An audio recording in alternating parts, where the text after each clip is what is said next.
doxaan nga xamul ñoom ñaar. waxuñu ko nekk ci dëkk bi. ki la war a dëkk bi la. Cheikh waxuñu ko nekk ci dëkk bi ñun. ki la war a dëkk yi laa ko wax. gis nga ànd Yewwi Askan Wi du ay fo. ñun jigéen ñi dañu ànd Yewwi Askan Wi. nanu ànd Yewwi Askan Wi sunu doom yi sonn nanu. ren di embauché na juróom fukki nit ak juróomi nit a fi dëkk daaw.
doyen Sohibou Tine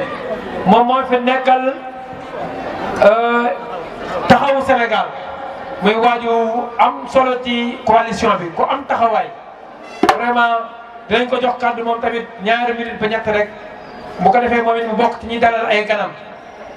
bu ko defee dinañ jox ku mel ni responsable de la zone de Fass Boye moom tamit mu ñëw jàllale fi ay kàddoom ci turu waa Fass Boye yëpp. bu paree ñu jox sunu imam moderne Moustapha Diagne moom tamit mu dalal ay mbokki imamam parce que jataay bi ñëpp a ngi fi tout le monde est là bu ñëwee mu waxtaan ak ñoom ci ñaari minute ba ñett rek su ko defee mu jox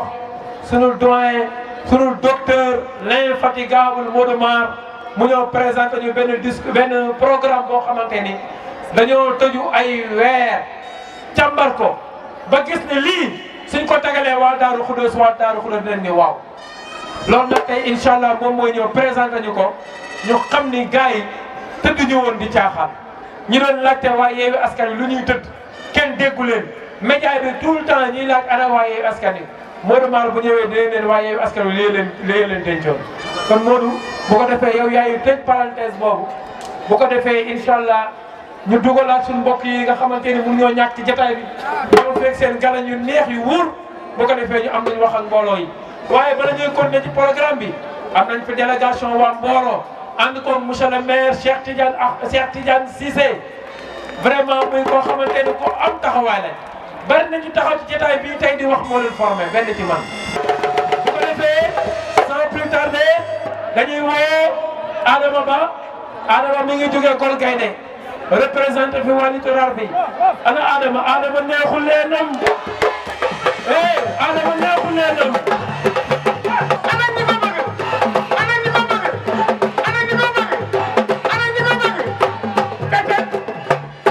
ñu ngi leen di nuyu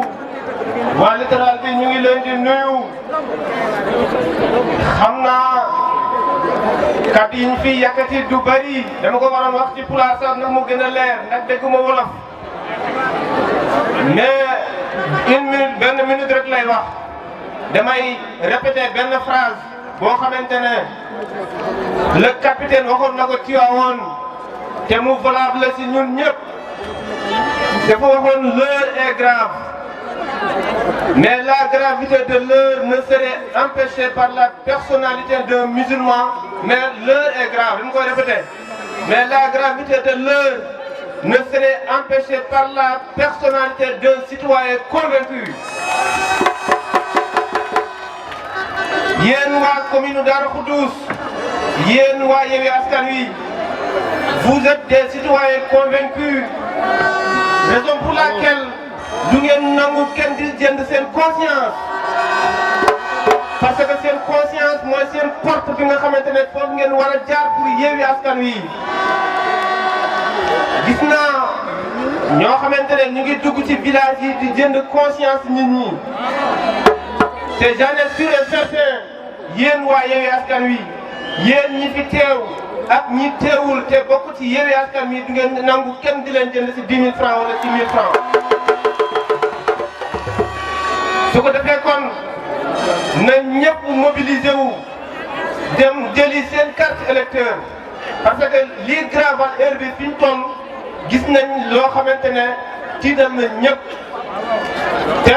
xam naa notre mandataire ak monsieur le maire dinañ ci def jéego bu am solo te am na koo xamante ne depuis son existence si boppu Sénégal li muy jàllee toujours mooy par la porte bi nga xamante ne par la vol dañuy sàcc pour jàll donc loolu ñun duñ ko nangu le fait que duñ ko nangu dañuy def le tour dem jëli suñu carte électeur le matin du 23 janvier 2022 toolu matin ñu def ci bureau yi voté pour ñu jox Yewwi Askan Wi mu yewee nit ñi wasalaamaaleykum wa rahmatulah. mais ñu ngi am mbégte lool nag di gërëm ñëpp di sant ñëpp rawatina suñu mag ñi suñu waajur yi nga xamante ne bàyyi nañ seen yitte ñoo toog fii ñu ngi leen di gërëm di leen sant seen teewaay di am mbégte loolu ci mbooloo mi.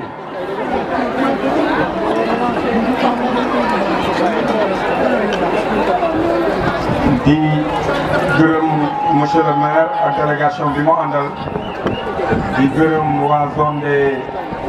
Saaw ànd ak Modou Mar di gërëm zone littoral ànd ak suñu frère Amadou bi fi wàcc léegi di nuyu waa zone Fass Boye ak Adramé bi nga xamante ne mooy responsable bi di nuyu waa zone Diogo ak Serigne Mbacke Mbaye di leen wax dal ak jàmm fii ci Darou Khoudoss di am mbégte nag di gërëm ñëpp di sant ñëpp rek man je pense que li may wax bëriwul mooy nañu assurer suñuy carte fexe ñu gagné incha allah rabbi mën na nekk te bu ci jéem yàlla mën na ko. li ma bëgg a wax rek mooy jot na suñu acide ak suñu phosphate ñu jot si jot na suñu zircon ñu jot si jot na suñu ñaay yi ñu jot si jot na suñu suuf yi ñu jot si jot na suñu liberté ñu jot si jot na suñu démocratie ñu jot si jot na suñu institution yi ñu jot si parce que tout est manipulé par monsieur Macky Sall son excellence par respect pour wax rek ni réew mi fi mu dugg élection yi nañ ko jàppee élection yoo xamante ne sàcc bi la toon 2019 la ñu war ko karkaral ba jàpp ko ci élection locale yi ñu bàcc bàccal ko bàcc bàccal yi doon naan moo bëgg bàcc bàccal yi ñu bàcc bàccal ko ma ni bàcc bàccal yi dañu déggoon le 23 janvier ñu bàcc bàccal ko delloo ko bàcc bàccal yi ñun ñëpp xam naa kàddu yi di gudd comme que ki nga xam ne moom moo nekkoon di liggéey ci zone de Niayes bi sous secteur Niayes muy Massila Mbaye dafa am gànk ba ñëw nekk ci benn voyage bu xaw a sori loolu moo tax teewul fii mais kenn umbawul ni wala kenn naataaboo ni Massila Mbaye ak délégation yi nga xam ne ñoom lañ doon àndal di ko liggéey zone de Niayes liggéey bu am solo bi nga xam loolu lañ def foofu moom moo waral mobilisation bu ngand bi nga xam ne moom la waa zone de Niayes teewal tey kon ci suñu kàddu rek suñu kàddu waa Jambaalo ak le responsable Salif Mbaye Ka ak le responsable de Bassandri Cheikh Ndoye mu yóbbaale waa Bassandri yëpp ak le responsable Gora Diop mu yóbbaale waa Diop Saw yëpp ak le responsable waa Cissé ñu ngi lay nuyu ñoom tamit ñoom Mor Cissé ñoom sëñ Issa ak waa Saw ñoom moom du ma leen tudd mais dañ leen di gën a ñaaxaar rek ñu gën a yokk liggéey je pense que ñi daanaka gars yi wax na lépp Mamadou Diallo moom li fi wax rek doy na sëkk nit ñi dañoo sonn nit ñi sonn nan te jot na tamit lu ñëpp bokk ñëpp jot si ku nekk la nga xam moom mooy sa wàll mooy sa cër ci réew mi ci ci commune bi nga jot loolu moo waral comme ni nga ko waxoon barki dem rek saaw waa coalition Yewwi Askan Wi dajaloo booloo nekk benn say ay leader ay borom xam-xam ay borom engagement ay borom détermination ñu booloo fii ni askan wi kat sonn nañu askan wi dënk na leen askan wi yeewi na leen jot na ñu booloo bàyyi suñu intérêt personnel jot na ñu booloo bàyyi affaire de parti fële jot na ñu booloo bàyyi affaire de association mouvement fële ñu nekk benn mouvement fexe yeewi askan wi loolu moom moo waral waa yeewi askan wi taxawal lool kon ñi ngi remercier waa responsable yëpp xam naa foofu la ñu yemale kàddu yi rek di jégalu ndax xam naa ne moo si ne moom su fi ñëwoon peut-être dina gën a wax ki nga xam dina gën a wax li nga xam moom la liggéey ci zone bi mais dañ koy remercier parce que ñëpp xam nañu liggéey bu am solo bi nga xam moom la muy liggéey ànd ko mbokk yi nga xam moom la ñu tudd ñëpp ak ñi nga xam ne tudd ñu leen kon ñu ngi jégalu ci kàddu yi jaxasoo na di ko jégalu salaamaaleykum wa rahmatullahi taala wa barakatu aouzu billahi mina shaytaani rajim bismillahi rahmaani rahim ñi ngi sant yàlla di julli ci yonent bi sallallahu alayhi wa sallam kaddu yi nag xam naa du mën a bari ndaxte lu dul doy te du doy loo ca am rek war naa doy te àdduna luy doy amul fi lu ñuy doy loo moo fi am li ñu defal nag bu ñu doyul ba xam ni dara du ñu doy koo xam ne nag dafa xaw a tële wax nga may ko occasion pour mu noppi wax dëgg yàlla génn nga ko ci ni ma ci génnee mooy dañu seral sama xol dafa sedd guy li ko seral mooy ñii nga xamante ni ñoom laa àndal may ñaan rek ñu yëkkati seen loxo ñoom ñëpp ku jógee zone bi Diogo ak li ko wër nga xam ne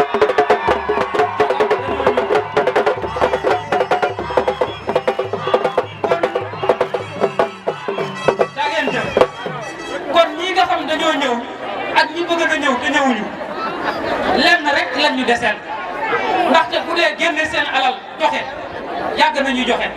te set yi nga xamante dañ ko doon jaay parce que ñun du ñu jël di leen jënd ñoom ñooy nopp seen poos di jënd di joxe te bàyyiwuñ ci benn yoon lu mu laaj ñu joxe ko te set yi nga xamante ni moom lañ doon defar dara desu loolu nag que am na lu muy wane kon yéen waa Diogo ak ñi nga xamante ni ñoo nekk ci yeneen secteurs yëpp parce que commune Darou Khoudoss de façon générale ci la ñuy wax lenn rek ngeen desal Yewwi Askan Wi mooy bu ñu àggee ci bis ba ak jàmm ngeen jël seen carte yi Pastef bi nga xam ne wane lan ngeen ko ba fii toll nii ngeen jël ko dugal ki ñu génn li fi nekk teg fi ki nga xamante ni mooy tax commune bi nekk ci loxo yi nga xamante ni ci la war a nekk lii moom lañ leen di ñaan xam naa ni du ñu wàcce suñu kàddu te sant ñu bu baax parce que kuy doomu tund bi rek moo xam yaa ngi Sénégal moo xam yaa ngi bitim réew waa diaspora bi gàcce ngalaama ñoom.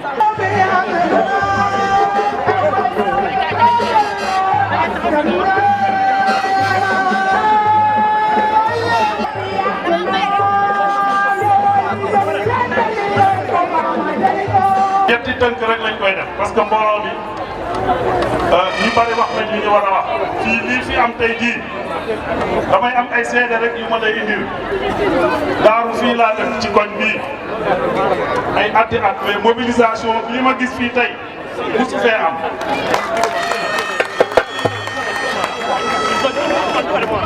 kon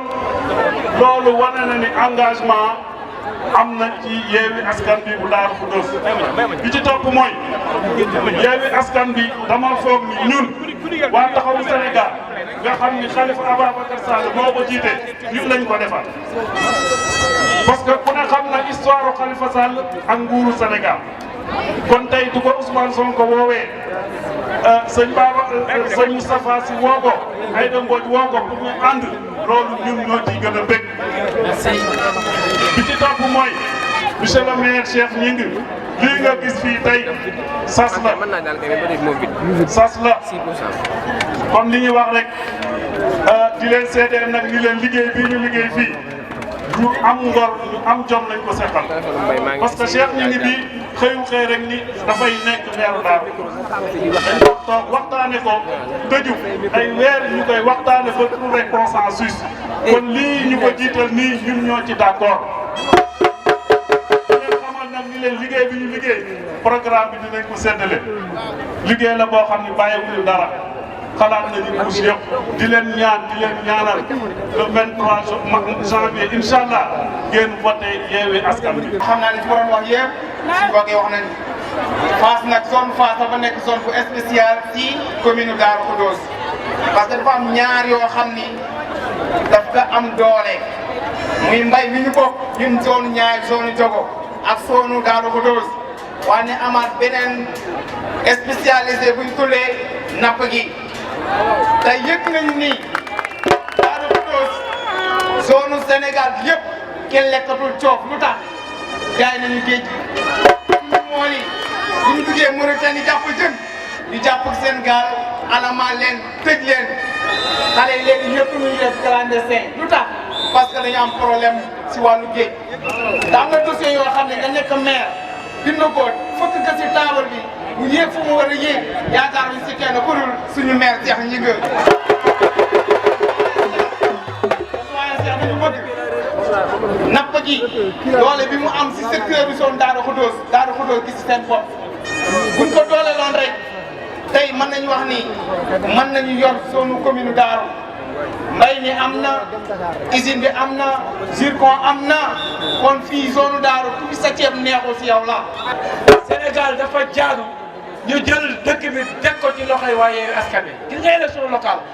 mooy déterminer élection présidentielle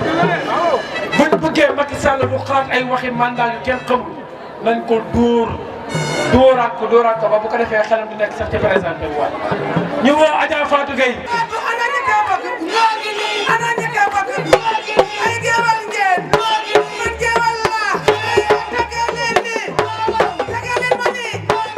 doxal dox bi dugg si te journée investir buñ ko waxee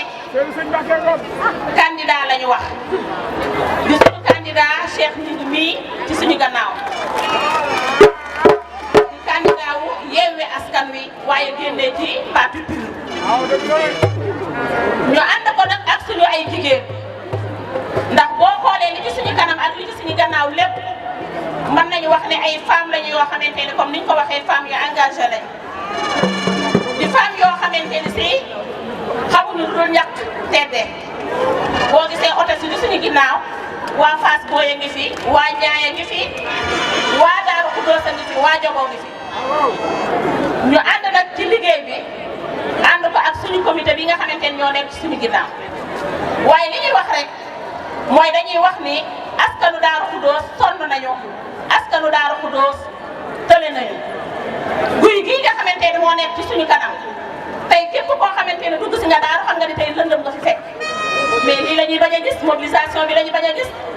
waaye tey bu tëdd ci sa kaw lal sax di nga xam ne Yewwi Askan Wi ay tey moom bëgg gis bañ gis suñu investir bu taxee ñu lànk ni duñu taal seen i lamp te seen kaw lal lañ leen di fi micro yi fekk dañ ko dégg moom force la ah li ñu tax a jóg nag mooy ñun ci wàllu jigéen ñi la ñuy wax ndax bu ngeen gisee suñu léget yi nekk ci suñu gato léget yi di nga xam ni légume bi bi ñuy bayee fii ci commune Darou Khoudoss moo ci nekk yàlla nag xañ na defal nañu xam-xam defal ñu tamit ñu ànd ak ay partenaires yoo xam ne bokk na ci suñu programme dinañ ñu mën a jàppale ba légume bii ñu di ko transformer di ko consommer di ko denc ba mu mën a am ay at te ku wax mbay di nga wax sàmm yàlla yi tamit ci mbaaxam jox nañu xam-xam boo xam ne sàmmkat yi nekk ci gox bi lépp lu ñu def lu ñu sàmm ci soow ci meew ñun dinañ ko mën a transformer defar ko ba mën a am ay at wala ay weer te du yàqu loolu mooy li nga xamante ni bokk na ci programme yi nga xam ne moom la ñu tëgg ci commune Darou Khoudoss loolu nag buñ ko waxee dafay ànd ak ay financement lay àndal waaye financement yi doo ko jox nit rek toog di ko xool buñ la financé dañ la accompagner ba li nga liggéey nga mën cee jariñu ñëpp mën ci jariñu loolu mooy li nga xamante ni moom mooy yéene commune Darou Khoudoss équipe bi nga xamante ne ñoom ñoo tàllal seen loxo pour yore ko te Cheikh ñi ngi nekk ci bopp bi buñ ko jëlee loolu lañ fas yéenee def ànd ko jigéen ñi ndax kat dafa bokk ci suñu programme ñuy xeex ndóol ndax ndóol ku ne xam ne ni jigéen doomam bu jooyee ci moom la jëm si jigéen mooy xëy jël pañeem dem marché te ku ne xam ne ni ko suñu mbokk mug su waxee léegi dund bi cher na waaye la ca marché bi ñu di ko jënd moo gën a cher jigéen bi ñu jox 1000 francs boo demee da ngay taxaw marché bi jooy ku daan dépensé 1000 francs 5000 francs duggalu la loolu yëpp nag ay jafe-jafe la beneen bi ci des dañu wax ne suñu suuf sii ñu am ci daaru suñu suufu maam yi fi bàyyi woon saaxee nañ ko kër goo ci dem juróomi borom kër ña nga fa te benn kër rek la ñu am loolu nag bokk na ci programme mu daaru suuf si dañu fexe ba yaxanal ko ba kenn ku ci nekk man cee am la nga xamante ne mooy sa wërsëg suñu xale yi am ay dëkkuwaay ndax suñu kër yaay ak xale yaa ngi tàncaloo ci biir kër yi dëkk ak seen i baay ak seen i mag ñoom ñëpp ñu tàncaloo ci benn kër te ku ne xam ne ne loolu jaaduwul boo gisee ci fan yi ci ginnaaw ñu ngi gis ñu ngi séddale ay kër di profité di jël suufi jàmbur di ko nangu naan dañuy séddale mais loolu séddale wuñ ko boo duggee fii ci biir mairie bi képp ku fi conseil am nga fukki kër ku fi conseil ñi nga xamante ne ñoo moomoon suuf si nag ñu toog te ku nekk xam na ne loolu jaaduwul boo duggee fii ICS barki démb wax nañ ni ñu ngi doon recruter waaye boo xoolee commune Darou juróomi nit laa fi xam man ci liste bi ma jox boo xamante ne ñoo dëkk ci commune Darou Khoudoss bépp may laaj loolu jaadu na wala jaadu boo demee fii ñaata carrière moo fi nekk ñu ngi ci 16 carrière seen poussière bi duñu bëgg a rey suba ak ngoon te jeunes yi dëkk bi métier ya fa nekk mën nañ ko waaye gisoo fi te presque jeune dëkk bi ñu fay liggéey man chaque jour fa laay xëy fa laay wàcc gis naa ni fi yéeg ak ñiy wàcc nga dem fii César bu kaar bi wàcc xamee fii ñeenti nit ñoo fi wàcc wala juróom yu dëkk ci commune Darou te pourtant suufu Darou lañ nekk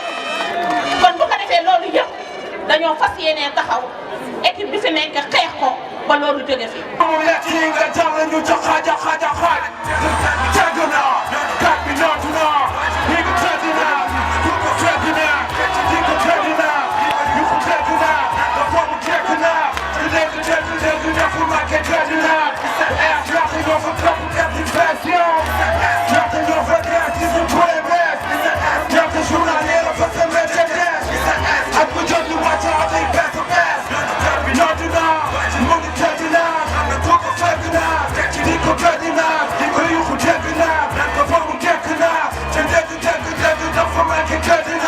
merci waaw ñu fàttali ni kon jour élection du benn xeex ñaari xeex la dañuy xeex ci commune bi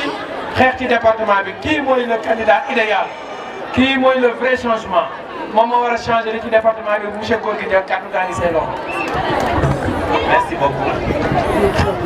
Merci beaucoup. Donc, nous remercions le camarade. Di nuyu waa Darou Khoudoss yëpp. Salaamaaleykum waa Darou Khoudoss. Alhamdulillahi rabbil alamin. Alhamdulillahi rabbil alamin. Alhamdulillahi rabbil alamin. Li tax ñuy sant yàlla nag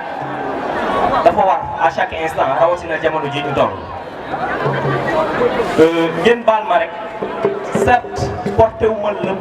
la parole du PUR même su fekkee ne je suis le coordinateur départemental le PUR damay porter la parole de la coalition Yewwi Askan Wi. dafa am lu ñu bëgg a wax rek balaa ñuy dugg ci le candidat Cheikh Gningue wala la coalition en tant que telle. dañuy fàttali ne Cheikh Gningue bi nga xamante ne nii moom moo nekk le maire le candidat maire de la commune de Darou Khoudoss Serigne Moustapha Sy. Président du parti PUR Serigne Moustapha Sy responsable moral bu daayira Moustarchidine wal Moustarchidaat moo ko choisir li ñuy wax nag lu ñu xam la parce que su fekkee ne dañu daje Tivaouane ñi bëgg nekk candidat Yewwi Askan Wi te bokkoon ci parti PUR ñëpp taxaw Mame Cheikh bu Serigne Moustapha taxaw choisir ko devant tout le monde kon dañuy wax ne Serigne Moustapha moo ko choisir. waaye alhamdulilah ndax bi ko Serigne Moustapha choisiré Cheikh ma préciser la que ne commune Darou Khoudoss kese wala moom moo njëkk a choisir le candidat ndax bi Serigne Moustapha choisiré Cheikh Gningue bi mu dellu see Darou Khoudoss waa Darou Khoudoss dañu ànd ci coalition Yewwi Askan Wi choisir ko beneen commune bu mu doon xëy na ñëw na département pour département wax ci xalaatam beneen commune bu mu doon. xëy na dem na ba national wax ci xalaatam mais commune Darou Khoudoss fii la ñu daje Darou Khoudoss tànnal seen bopp Cheikh Gningue ginnaaw bi ko Serigne Moustapha tànnee kon donc dañuy dañuy wax ne tànn Serigne Moustapha boobu noonu barke mu ngi ci yal na yàlla def barke boobu mu topp ko ba au soir du 23 janvier mu nekk le maire de la commune de Darou Khoudoss. li ma wax ne porté wu ma parole pure damay porté parole coalition Yewwi Askan Wi au niveau du département de Tivaouane fépp fu ñu yëg ne am na ñu war a jàpp ñu bokk ci coalition Yewwi Askan Wi te jàppuñu ñu ngi ciy jox ay jéego. tey jii bu Ousmane Sonko président Ousmane Sonko bu toogoon fii wala bu ñu fekkoon Taïba Ndiaye dañ ko wax ne ko am na ay njabootam ñu bokk Pastef ñu nga xamante ne nii jàppuñu ca liggéey ba ci Taïba Ndiaye waaye comme dañu nekk Darou Khoudoss Cheikh Youm mi nga xamante ne nii moo teewal Serigne Moustapha ci coalition Yewwi Askan Wi teew dañ koy wax ne Cheikh fii ci Darou Khoudoss am na ñuy woowee seen bopp njabootu Serigne Moustapha bokk ci daayira bi te jàppuñu ci liggéey bii ci coalition Yewwi Askan Wi ça c'est la vérité. ñu bëggoon luñ ci man ñu def ko pour que ñu xam ne Cheikh ñu ngi tànneefu Serigne Moustapha la te coalition Yewwi Askan Wi dafa war a am ndam au soir du 23 janvier loolu laa bëggoon a jiital ci wax ji.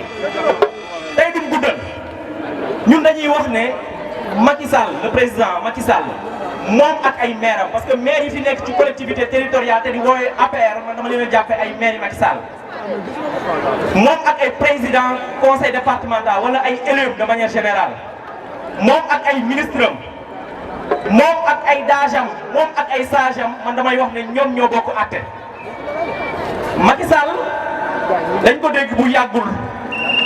plus précisément le 15 décembre bi passé mu wax ne recrutement yi nga xamante ne dafay am au niveau de la fonction publique dañ koy def de manière anarchique ni nga ko waxee ci présidence de la République plus précisément au niveau de la direction des moyens généraux bi nga xamante ne nii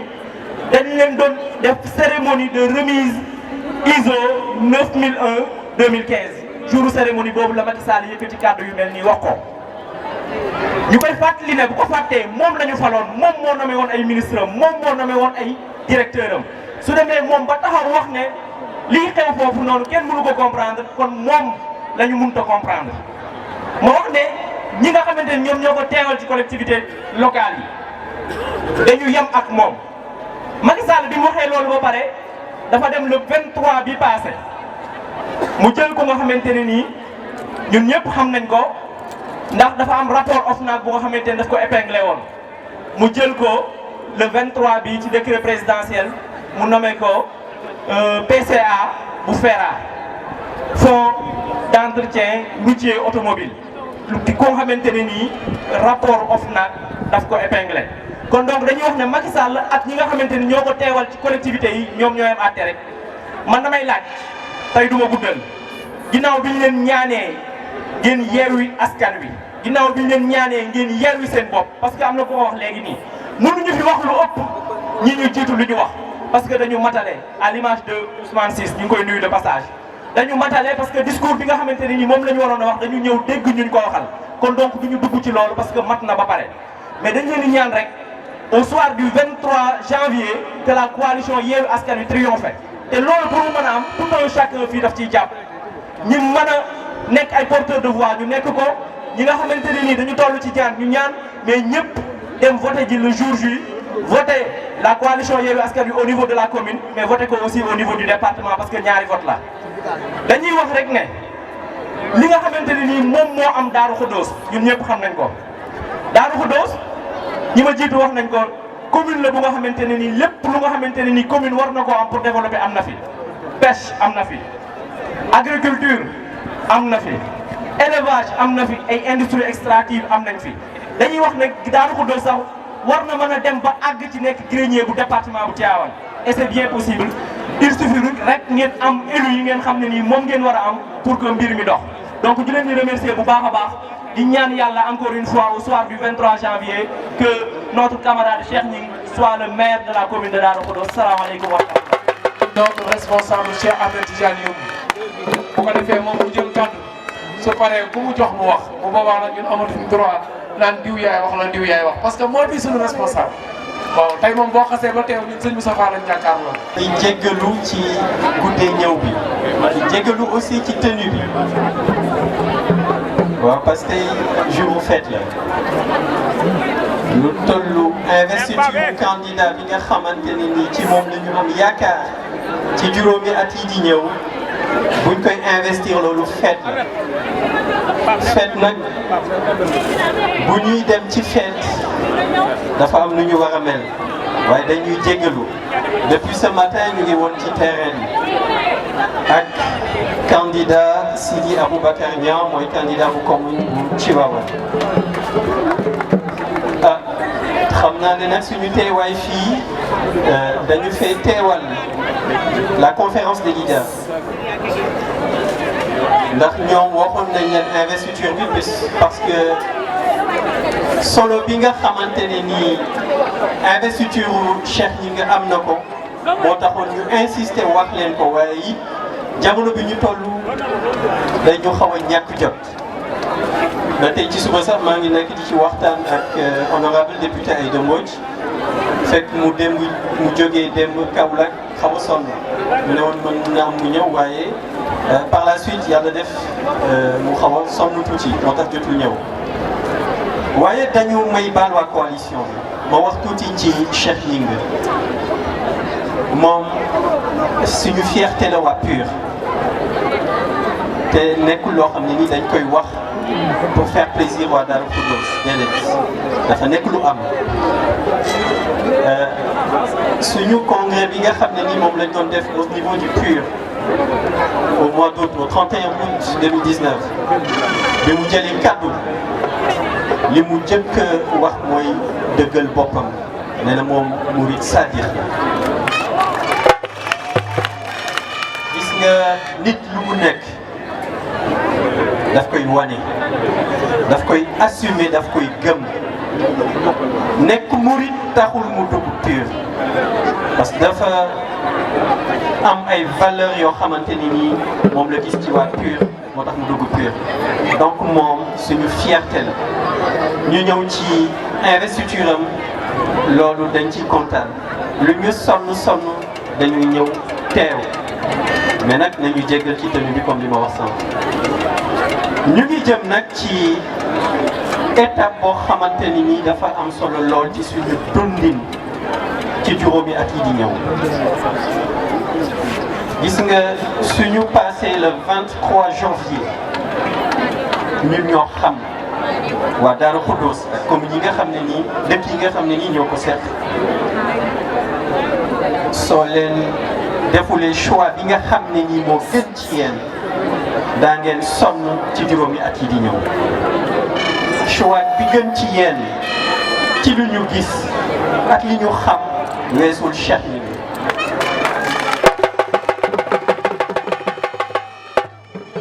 dama dégg sànq Modou Mar di wax maire bii nga xam ne nii moom ngeen fii moo leen fii di représenté parce que ñu bañ ko fàtte dafa am perception boo xam ne nii dañu ko gëmloo ci wàllu politique te loolu dafa war a jóge gis nga muy Macky Sall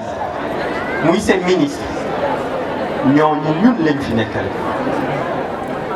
Macky Sall dañuy jël li ñu am yépp ci alal jox ko ko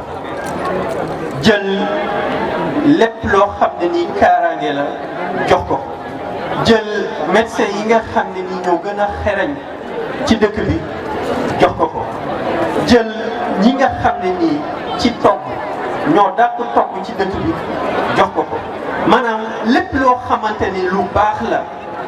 askan wi moom ko dañ ko jël jox ko ko waaye moom faalewul askan wi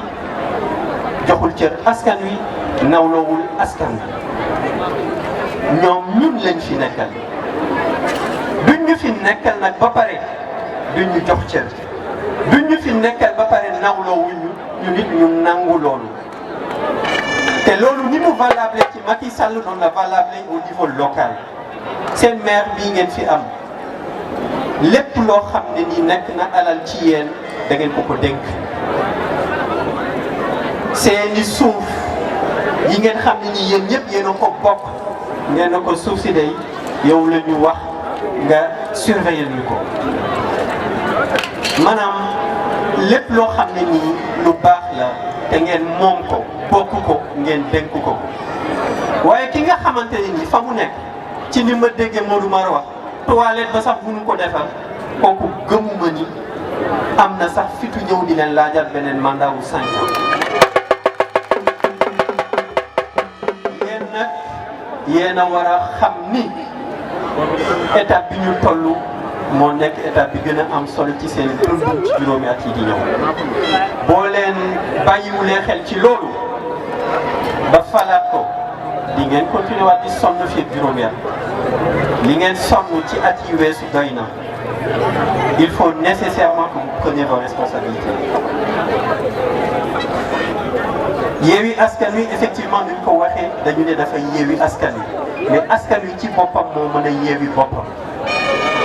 Yewwi Askan Wi li mu mën mooy impulser dynamique bi créer cadre bi mooy li ñu nekk di def mais yéen ci seen bopp yéen a mën a yeewi seen bopp te nu ngeen di yeewee seen bopp mooy ngeen jël seen responsabilité. Faire comprendre à ce maire qui est là que vous n'en voulez plus de lui. Lui faire comprendre que son mandat a assez duré. Lui faire comprendre que vous avez besoin de changer votre quotidien. Vous avez besoin de changer votre vie. Vous avez besoin que vos jeunes, vos frères, vos maris puissent trouver un travail et puissent vivre dignement. Et loolu mi ngi seen loxo. Seen carte na ngeen ko jëndi wan ko ne ko doyal ngeen ci moom wan ko ne ko Cheikh Gningue moo leen gënal li ma fi dégg ci programme 5 bari na meeting yu ñuy seetaan ci télé bi mosuma dégg ñoom ñu wax wàllu programme te ki nga xam ne ni dafay ñëw ne la jox ma mairie bi lii ak lii laa la bëgg a defal kooku war nga ko wóolu te wóolute boobu gis nañ ko puisque Cheikh Gningue comme ni ñu waxee au-delà du fait que ñun ñoo ko tànn waa PUR te comme ni ko Gorgui Dia waxee Serigne Moustapha Sy moo ko tànn te yéen waa Daaru Khoudoss tànn bi nga xamante ni Serigne Moustapha tànn na ko yéen ànd ngeen ci loolu puisque dafa am consensus moom yéen waa Daaru Khoudoss da ngeen ñoo yombal liggéey bi au niveau national puisque kaw Daaru Khoudoss xooluñu ko puisque yéen régleel ngeen ko seen bopp ba pare moo tax nag xeex bi yemul fii du ci meeting bi rek la yem bu ñu fi jógee nañu def tout ba dem convaincre ñi nga xam ne nii bokkuñu ci ñun nañu dem waxtaan ak ñoom xamal leen ne leen saaku ceeb yi leen di andil dugub yi leen di andil nañu ko jël xaalis yi leen di jox nañu ko jël puisque lew na leen doom ñoom ñoo ko moom waaye nag nañu xam ni ñii fi nekk mënuluñ leen dara def nañu seen i preuve pendant 5 ans voire même plus defuñ fi dara kuy ñëwaat di la joxaat ma juróomi at pour ma liggéeyal la kooku daf lay nax daf lay yàq sax naxu la waaye daf lay yàq donc loolu yéen rek yéen a ko mën a bañ fi may daanele xëy na sax li ñuy wax le linge sale se lave en famille waaye ñun ñëpp benn famille la ñu maa ngi dégg Gorgui Dia di wax ni dafa am ay militants PUR njaboot ci Serigne Moustapha yu dem di jàppali ñeneen génn ci Yewwi Askan Wi ñooñu dañ leen di wax ne leen nañu delluwaat seen i kër nañu ñëwaat fii ñu dëkk mooy Yewwi Askan Wi Yewwi Askan Wi Serigne Moustapha ci boppam moom moo ko annoncé seen kilifa ñoom nee nañu dañ ko yaakaar ci seen dund yaakaar ko adduna ak àllaaxira jox ko seen bakkan mu leen di wan fi ñuy teg seen tànk.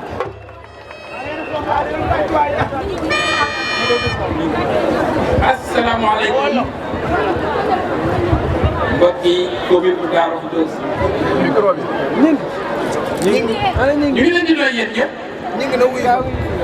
kenn ku ci nekk ci turam ak santam. léegi maa ngi téye sama bopp micro bi. maa ngi nuyu suñu invité yi nga xamante ne ñoo nekk ci kaw. sama gars yi wax nañ ko léegi. may monsieur Cheikh Youm accompagné d'une forte délégation ma man ci lim. sama papa candidat de la coalition Yewwi Askan Wi bu commune bu Darou Khoudoss sama papa Babacar Niang yal na yàlla may ko ndam. di remercier sama yaay yi bopp sama xarit moomu ñaaroon lii conférence bu ñu amoon Mboro ci kër ñoom Cheikh Cissé muy kan sama yaay sama xarit sama conseillère Adja Ndeye Koumba Diène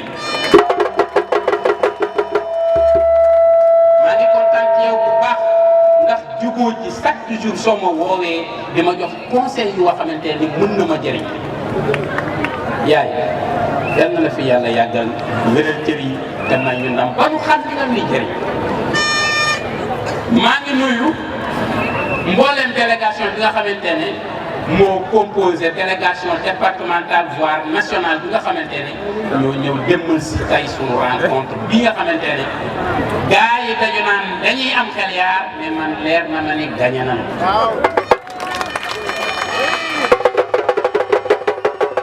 Cheikh Youm, nous avons parcouru beaucoup de localités. D'un Santhiou Ndong à Ndong, là où les jeunes nous ont accompagnés avec des applaudissements jusqu'aux sorties du village. Où, quand le maire sortant était là-bas, dañu ko doon sànni ay xeer. Nous sommes partis de Ndiop Sao en passant par Guissé jusqu'à Sao où Modou Mar a tenu un meeting bu nga xamante ni dafa kawe sunu njortu. Modou merci. Papa Bakar dem nañu Fass Boy dem nañu Lit Bay dem nañu ba Kër gu mag ku fi ku am yaakaar toog nañu ak yow waxtaan ak yow nga jox ñu say assurance ñaanal ñu. ba ñu fa jógee dem nañu jogo tàmbalee Daaru Salaam Bey Daaru Salaam Wàdd jóge fa dem jogo Kër ma tëgg jaar Daaru Faal jaar Kër Xaar Siise jaar Daaru Ndooy fépp fu nu jaar gaa yi dañu ne ñun la. ñu jóge fa dugg biir Daaru Xudoos dugg sanc waxal jóge fa dem Mbayeen dem Gay Gay jóge fa dem Dalaas Koñu Mux gaa yi nee na ñun la. ñu jóge fa dem sancub Siin gaa yi ne ñun la. ñu jóge fa fépp fu nu dugg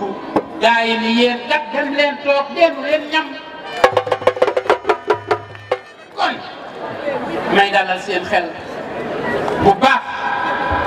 incha allahu rabbi xoolal ban commune la ñuy perte waaye du doon bii incha allahu rabbi. ndax li tax dañuy candidat bu nga xamante ni dañu noo tànn ñu wëlbatiku askan wi tànn imam yi tànn chef de village yi tànn responsable yi femmes yi tànn jeunes yi tànn jigéen ñi tànn ñu may ko dañuy gagné.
bis bu ngeen tànnee beneen candidat bu leen Cheikh Gningue bu dul Cheikh Gningue yàq ngeen ko lu leer laa leen wax lu mel ni yàq ngeen ko ndax bu nga xamante ni nit dem lépp ak équipe bi mu àndal mooy suqali Daaru Xudoos ñam leen nu wax naa ko lii wax naa ko Fass Boy wax naa ko Ndao mani ñam leen nu nee naa Fass Boy mus leen nu mani ñam leen nu bu dul neexul da ngeen nu ñamee du ngeen nu yàgg de ñam leen seet comme di nga daan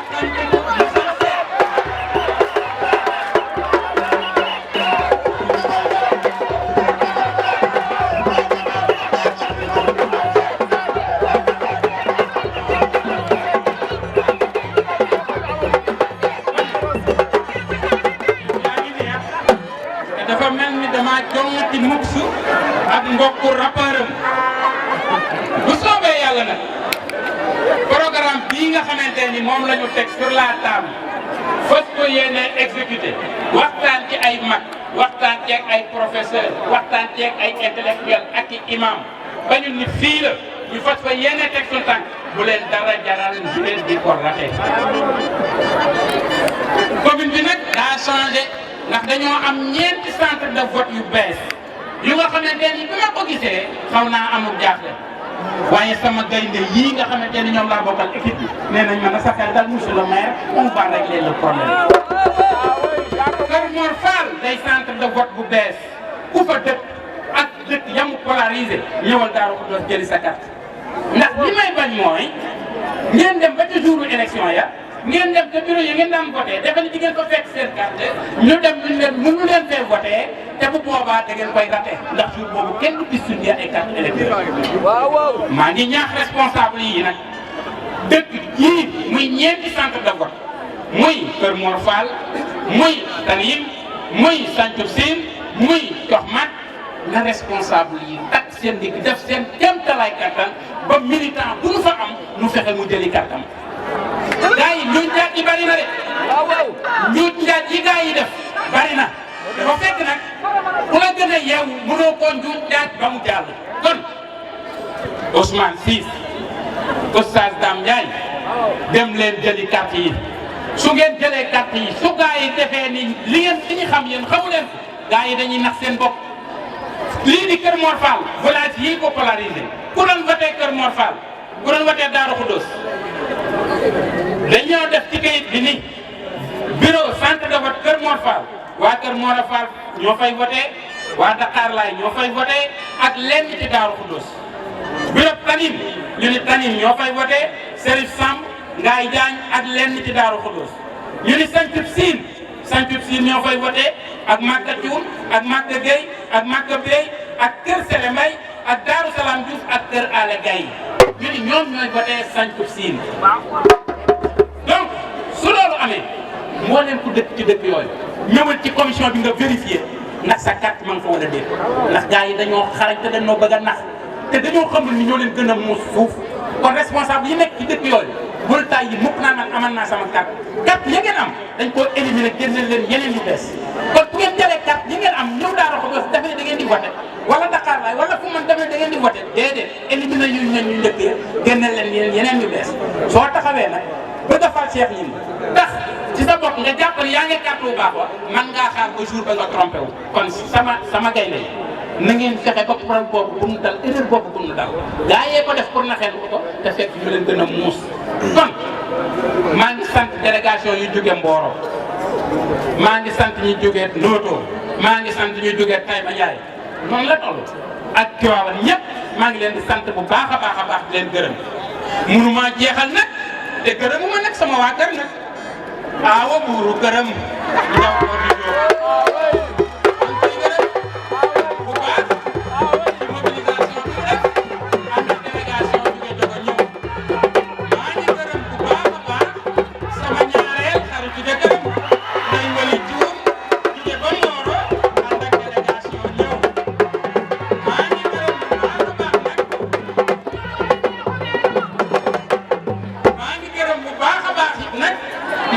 di Kole Gaye sama ñetteel sama jëkkëram waaw léegi nag maa ngi sant ñëpp ku mu ci mën ci doon góorgóorlu nag yéen monsieur ñi ngi gagné élection yi ndax ngeen mën a dégg mesdames les maires pas madame mais mesdames les maires maa ngi sant ñëpp maa ngi gërëm ñëpp maa ngi gërëm équipe municipale bi ma àndal maa ngi gërëm tambour major maa ngi gërëm jëwal maa ngi gërëm bépp invité boo xamante ni daggoon nga say yitte ñëw di defal mention spéciale nag la sécurité. wallaay kenn du ñoom. Cheikh Youm maa ngi defal mention spéciale la sécurité. la sécurité ñoo ni ma sasuñu la dara ci ndigal la ñuy wéy candidat nga incha allahu rabbi ñoo la yoral sa sécurité leen rek lan lay ñaan fépp fooy dem na nga nu ko wax à l'avance ñu mën a préparé wu jël suñu matériel ànd ak yow ba nga nekk en sécurité ba nga yóbbu la tam mairie ba bu ko defee nga nekk un maire de la coalition Yewwi Askan Wi. waa technicien yi nga xamante ne ñoom ñoo tax di am ndax it nag buñ doon wax ci micro yi muy dagg wala ñuy wax ci micro yi du sori kon du mën a neex kon bu ngeen saytoo liggéey ba mbas fii ñu ngi leen di sant di leen gërëm bu baax a baax organisateurs yi ma jiital ci le vaillant Ousmane Diop ak Moux gis nga ñaari nit ñoom fu ñu mënoon di nekk ma jël leen andi Ousmane Diop ak Moux Mamadou Diallo fu ñu mënoon di nekk ma jëli leen ndax xam nga lu tax Mamadou Diallo mooy jàpp sama loxo di ma dugal biir Daaru Xudoos naan ma diw sa mbokk la diw sa mbokk la di ma fa tegal may dem ba xam ni Moux mii moo ma gën a maîtriser Daaru Xudoos te pourtant mooy natt ci yow Ousmane Diop su ma jëlee micro wax ba bàyyi Ousmane yëkkat téléphone am ah grand bañ nga bënu de waroo mën a wax lii bu ëllëgee deel wax lii bul waxee di lii waxal lii voilà des conseillers techniques yi nga xamante ni ñoo tax man may mën a avancer ci liggéey kon Cheikh Youm fi may jeexale nag mooy coalition Yewwi Askan bi nga xamante ne PUR la composé wu PASTEF ALD ak Khalifa Sall xaw ma fan moo am problème ci coalition yi waaye sama coalition bii sunu coalition bii gàcce nga la ma a ñëw bu dee xaalis ñu lamb seen poste joxe bu dee temps ñu tàgg seen liggéey ñëw bu dee ay conseil ñu ngi ma koy jox Cheikh Youm waxal fan national nee leen xaw ma ban coalition moo am problème ak ban zone bu mu mënti doon waaye du Daaru Xudoos gii su ma ñëwee tey mën a ñëw fii di wax ak yéen ñoom ñii la ñi nekk bitim réew dañuy envoyé xaalis dañuy yàkkamti rek nga ni nangam laa soxla ñu def ca la ñu man ñii fi nekk nii kenn ku ci nekk di lamb sa poste di joxe man gàcce ngalama a ñoom benn problème laa am nag benn doomu bot gese rek oto 4x4 bu ma mën a demee ci kaw gi moom laa amagul Cheikh Youm wax naa ko le secrétaire général Gorgui Dia Assane Diop nañ ma joxub 4x4 ma man di dem Fass Boy man di dem Lit Mbay man di dem kër gu mag ndax foofa beeñ la man di dem Jogo Géej ndax foofa beeñ la man di dem Kër Xaar Mbay ndax foofa suuf su nooy la man di dem fii di dem fii ndax mën a gañ ko ndax nag gis nga gaañ c'est pas dit que Cheikh yi dañ ko invité rek dañ koy wateel de gars yi ñu ngi toog seen kër di ma xaar koo dem ci moom manque de confiance lay am ci yow wateel la koo demul ci moom tey wateel tey la danaa ñëwoon ci man yëgoo ma kon dimbali leen ma ci waruwaay boobu faju na dimbali leen ma ci waruwaay ma am ko teg ko ci loxol yéen Cheikh Youm mu teg ko ci loxol Cheikh Sëñ Moustapha Sy sama jàmbaar mu teg ko ci loxol coalition Yewwi Askan Wi nu soqali commune bu Daaru Xudoos Sénégal soqaliku Sénégal jëm kanam maa ngi leen di sant maa ngi leen di gërëm ku fi ñëw yàlla na nga dellu ci jàmm yàlla tëjee ci yoonu jàmm maa ngi leen di sant di leen gërëm yéen ñëpp jërë ngeen jëf. Merci beaucoup monsieur le maire.